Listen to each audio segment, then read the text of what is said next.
Delta seven நண்பர்கள் அனைவருக்கும் வணக்கம். இந்த பதிவில் பார்க்க போற படம் ரெட்டத்தலை. அருண் விஜய் அவர்கள் நடிப்பில் இரட்டை வேடங்களில் நடித்துள்ள ரெட்டத்தலை படம் எப்படி இருக்குன்னு பார்ப்போம்.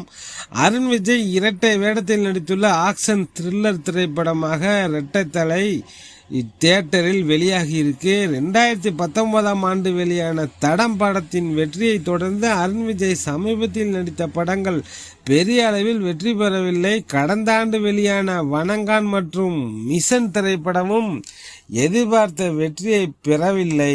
அண்மையில் வெளியான தனுஷின் இட்லி கடை படம் அருண் விஜய்க்கு ஒரு சேஞ்ச் ஓவராக இருந்தது. தற்போது மீண்டும் ஆக்ஷன் த்ரில்லர் படமான ரெட்டத்தலை படம் வெளியாகியுள்ளது.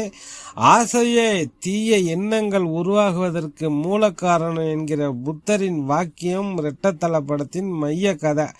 இந்த படத்தோட கதையை பற்றி பார்த்தோம்னா, கதாநாயகன் அருண் விஜய், அவரோட காதலி சித்தி இருவருமே அம்மா அப்பா இல்லாமல் பாண்டிச்சேரியில் வளர்கிறார்கள். அருண் விஜய் வேலை விஷயமாக வெளியூருக்கு சென்று 5 வருடம் கழித்து வந்து திருமணம் செய்ய நினைக்கிறார். ஆனால் சித்தி மாடலாக வேண்டும் என ஆசைப்பட்டு ஒரு ஹோட்டலில் வெயிட்டராக இருக்காங்க. அவங்களுக்கு கோடீஸ்வரியா வாழ வேண்டும் என்பது ஆசை. அந்த நேரத்தில் அருண் விஜய் தன்னை போலவே இருக்கும் கோடீஸ்வரன் அருண் விஜய் ஒருவரை சந்திக்கிறாரு. இருவரும் நட்பாகிறார்கள். அப்போது சித்தி, நீ அவனை கொன்றுவிடு, அந்த இடத்துக்கு நீ போ, அவன் பணத்தை நாம் அனுபவிக்கலாம் என்று ஐடியா கொடுக்க, கோடீஸ்வரன் அருண் விஜயை ஏழ்மையில் இருக்கும் அருண் விஜய் காதலி ஆசைக்காக கொலை செய்கிறார். ஆனால் அதன் பிறகுதான் தெரிய வருது, இறந்து போன அருண் விஜய் சாதாரண ஆள் இல்லை, அவரும் ஒரு பெரிய ஹிட்மேன் என்று. இதன் பிறகு என்ன செய்வது என்று தெரியாமல் அருண் விஜய் எடுக்கும் அடுத்தடுத்த முடிவுகளே மீதி கதை. ஆக்ஷன் காட்சிகள் எல்லாம் அடித்து தூள் கிளப்புகிறார். அருண் விஜய்க்கு இந்த மாதிரி ரோல் எல்லாம் அல்வா சாப்பிடுவது மாதிரி. ஒரு பக்கம் ஹிட்மேன், மற்றொரு பக்கம் காதலிக்காக வாழும் அருண் விஜய் என 2 கதாபாத்திரத்துக்கும் லுக்கில் பெரிய வித்தியாசம் இல்லைனாலும் ஆட்டிடியூட்ல அடிச்சு தூள் கிளப்புகிறாரு. கதாநாயகி சித்தி, அருண் விஜய் இந்த நிலைக்கு அவர்தான் காரணம்.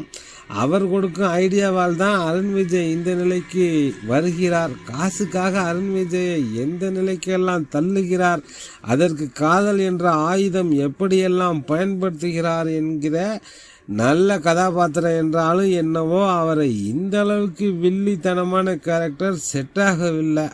படத்தின் முதல் பாதி கொஞ்சம் மெதுவாகவே நகர்கிறது.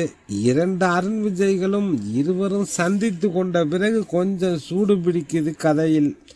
கோடீஸ்வர அருண் விஜய், உபேந்திரா மரணம், உபேந்திராவை துரத்தும் டான்கள், தற்போது இருக்கும் அருண் விஜயை குறிவைப்பது என களத்தை நன்றாகவே செட் அவுட் செய்துள்ளனர். ஆனால் அதற்கான அழுத்தமான காட்சிகள் இல்லை.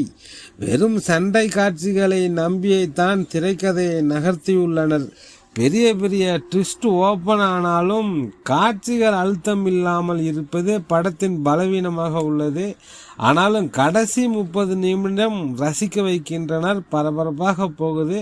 முக்கியமாக கிளைமேக்ஸ். அருண் விஜயை தாண்டி வில்லன் கதாபாத்திரம் இன்னும் வலுவாக இருந்திருக்கலாம். ஜான்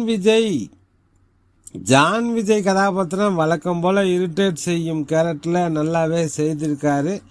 இரட்டை வேடம், கதாநாயகியின் ஆசை, எதற்கும் துணிந்து களத்தில் இறங்கி துப்பாக்கி முனையில் சிக்கிக்கொள்ளும் நாயகன் என சுவாரஸ்யமான ஒன்லைன் பிடித்து நிமிர்ந்து உட்கார வைக்கிறார் இயக்குனர் கிரிஷ் திருக்குமரன்.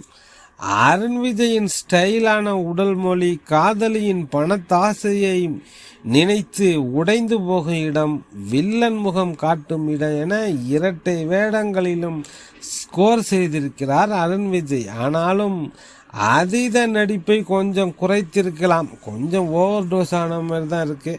பழிவாங்கும் எண்ணம் கொண்டு துரத்தும் வழக்கமான வில்லன்களாக இந்த யுத்த காலத்தில் பங்கு பெறும் ஹரிஷ் பெராடி, யோகேஷ், தன்யா ரவிச்சந்திரன் ஆகியோருக்கு அழுத்தமான காட்சிகள் இல்லை.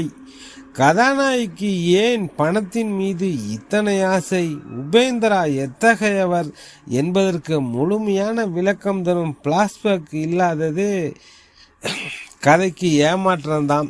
கதைக்கு ஆழமில்லாத உணர்வினை தந்து விடுகிறது.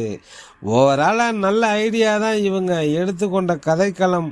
கதை ஓகே, ஆனால் இத்தனை பலவீனமான திரைக்கதை, கடைசி அரை மணி நேர பரபரப்பு விறுவிறுப்பு படம் முழுவதும் இருந்திருந்தால் ரெட்டை தலையிலையும் பெரிய தடம் பதித்திருப்பார் அருண் விஜய். ஒரு ஆக்ஷன் த்ரில்லர் மூவி தான், பார்க்கணும்னு நினைக்கிறவங்க பாருங்க. டெல்டா 7 நண்பர்களுக்கு நன்றிகள் பல.